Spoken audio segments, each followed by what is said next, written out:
Here we're going to talk about transcription factors. And these are very important in controlling if a gene is expressed or not. As the name suggests, they are involved in determining whether mRNA is transcribed from a gene or not. Okay, so we've got drawn a gene there. So this is the 5' end and the 3' end. Here is our these blue bits are supposed to be exons, the coding bits, and these are the introns, which are they're not turned into they're spliced out before the mRNA is made. And upstream, so-called upstream, because it's like the 5' away, because if you think transcription always occurs in that direction, the 5' to 3' direction. That's the direction the RNA polymerase is going to move in. Upstream, we have a so-called response element.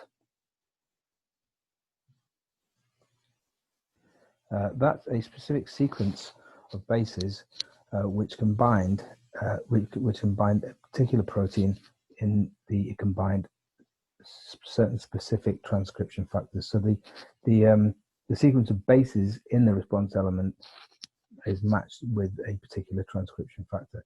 Let's just think why we need transcription factors. So if you imagine every cell in the body is going to have a gene for insulin. Most of them don't express it. The only ones that are really going to express it to any extent are going to be the beta cells of the pancreas.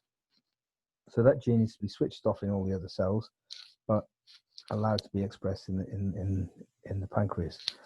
Likewise, hemoglobin shouldn't be expressed in any cells except in the red blood cell precursors, the reticulocytes, which are found in the bone marrow.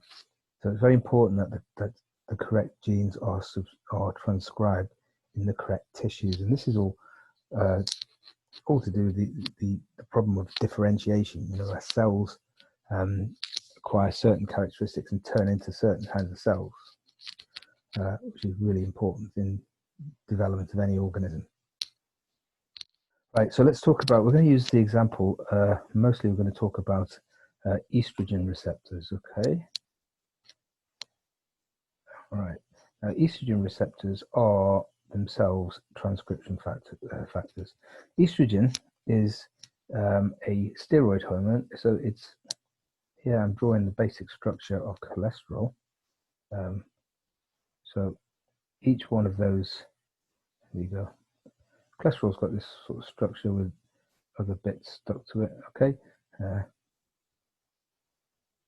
Right, each one of those, as usual, each one of those is a carbon atom, and it will have hydrogens attached to it so that it's got 4 bonds. We don't show the hydrogens.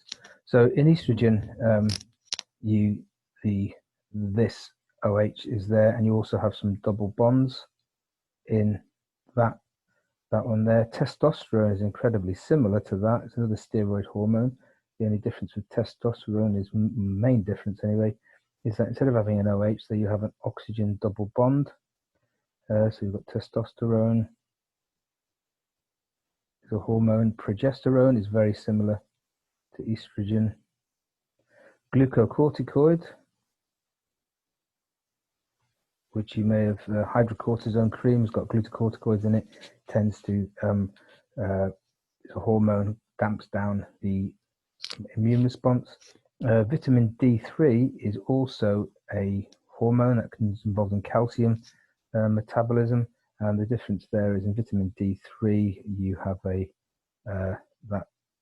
that bond is broken there, so it opens up the chain.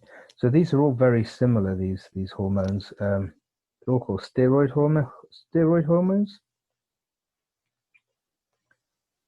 Structurally very similar. Well, each one does different things. Obviously, testosterone and estrogen are very different in the things they do. The thing is, they're all soluble in fats, and that means they can pass through the cell membrane.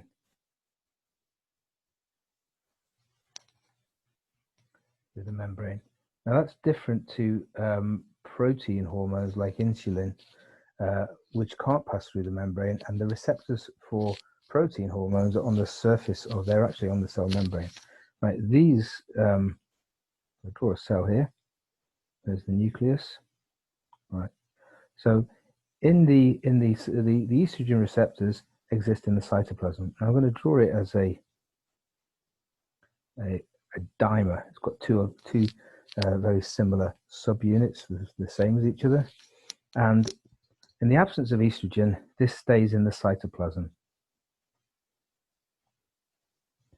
When there's no estrogen bound to it, it can't bind to this response element. It can't do anything. It just stays in the cytoplasm. Now, if estrogen comes along, and I draw an estrogen molecule as a little red dot, okay, that means that this can now bind to the DNA, and it passes into the nucleus. Should say the estrogen, right? That's going to come in, pass through the cell membrane by diffusion. Okay, so now once we've got our activated estrogen receptor here, it can pass into the nucleus. When it gets into the nucleus, it's going to bind to this response element here. It recognizes the sequence of bases there, and it will bind. So there it is with its two, but each receptor made up of two subunits. Each subunit binds an estrogen. Now, once it's got there, then it can recruit RNA polymerase. And I draw that as a yellow blob there. So that's an enzyme, RNA polymerase. That can make RNA, and that initiates transcription, and you make an mRNA. There are actually other proteins as well. It's not as simple as just RNA polymerase. There are other proteins which are recruited into a big complex here, and that whole complex moves along the DNA and transcribes it and makes the mRNA. But the crucial thing is, if you don't get the estrogen receptor binding here, then you do not get transcription of the gene. Okay, so let's just think about, there's a few different ways in which the estrogen receptor, or more generally transcription factor, so I just like to find the estrogen receptor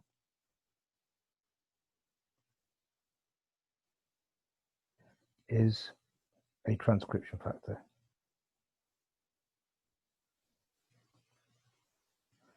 And the ways in which it can switch on the gene are, first of all, it recruits the RNA polymerase directly. It can also, if you've read about epigenetic changes, it can cause deacetylation or acetylation of proteins associated with DNA called histones. Now, if you've done the lessons on epigenetics, if a histone is acetylated, it means that it doesn't bind to the DNA very tightly, so the DNA is open to other proteins such as RNA polymerase and things getting to the DNA, and so it makes it easy to be transcribed. If it is let me think which way around is it. If you have if it's acetylated, it forms a it forms a loose association with the DNA. The proteins can get there, and the other way around, it forms a tight association with the DNA when it's deacetylated, and the RNA just can't get at it, and so you don't get transcription. Transcription factors also, they recruit other proteins which are needed for transcription.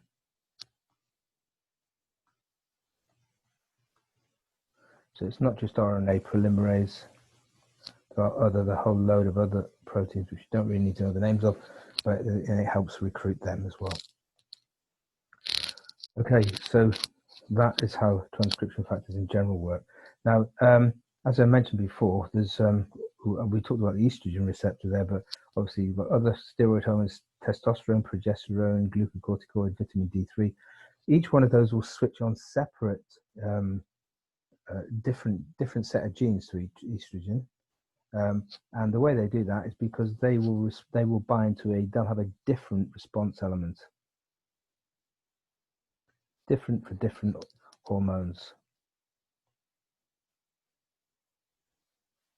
And not all transcription factors are steroid hormone receptors, and there's only like a few of them that are. Estimates vary, but there's certainly several hundred transcription factors. So they're all proteins coded for the human genome, so it's a really large group of proteins, and each one will bind to the DNA, bind to different response elements in response to different stimuli. There's a transcription factor, just a few more examples. Give you there's one's called NF-kappa B. That's a transcription factor, and that was first isolated. It was very important it's needed to switch on the immunoglobulin genes, in other words, the antibody genes.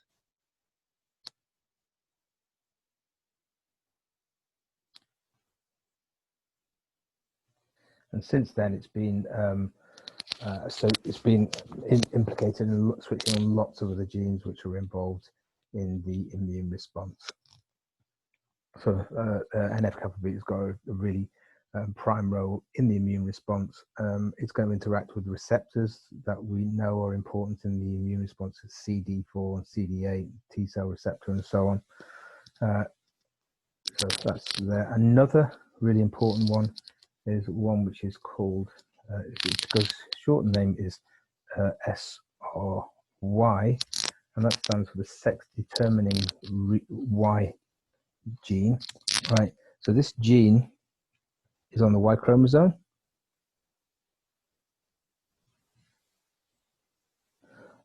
It's switched on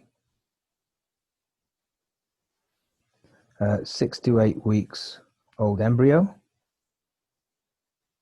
and it codes a transcription factor. That transcription factor binds to DNA, it binds to response elements in DNA and switches on a whole batch of different genes, which are all very important in developing male sex organs, the testes in the developing embryo. So before the SRY gene is transcribed and makes the transcription factor, the embryo could go either way, having female sex organs or male sex organs. Once this gene is switched on, 6 to 8 weeks, then it goes down the step of the path of male sex organs. And it's that's an important element here, this idea of a cascade. Okay, so SRY is a transcription factor which switches on genes for lots of other transcription factors, and that controls the proteins that cells make. One last one before we finish, the oncogene c-MEC. That gene codes for a transcription factor, and this transcription factor switches on genes involved in cell division.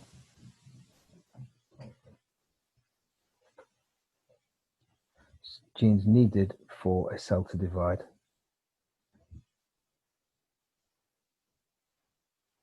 So it's a key, again, it's this idea of a cascade. This transcription factor sits at the bottom of a tree and it switches on loads of other transcription factors, and they then control cell division. So that's why overexpression of this gene, as we've seen, or mutations in that gene can cause cancer, and that's why that's why it's called an oncogene. Okay, so that hopefully should give you some idea of how the transcription of genes is controlled. They're controlled in some part anyway by transcription factors, which is this green thing here, binding to the response element, which is a certain sequence of bases in the DNA next to the gene, and that allows the gene to be activated and RNA polymerase to come along and to make messenger RNA for it, and therefore make the protein for it, and those proteins then go on and do the job that they do in the cell.